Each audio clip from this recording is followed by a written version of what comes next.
Hi hello friends. இன்னைக்கு ஒரு சோகமான ஒரு நிகழ்வு நடந்திருக்கு.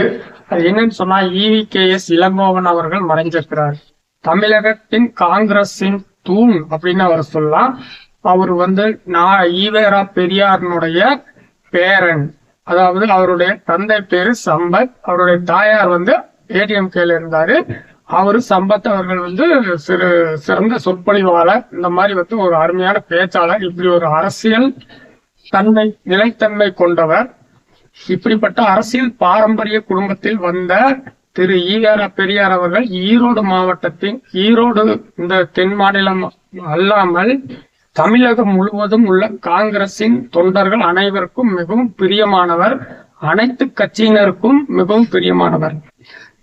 ஏன்னா ரொம்ப காலமா ADMKல காங்கிரஸ் கூட்டணியில் இருந்தது.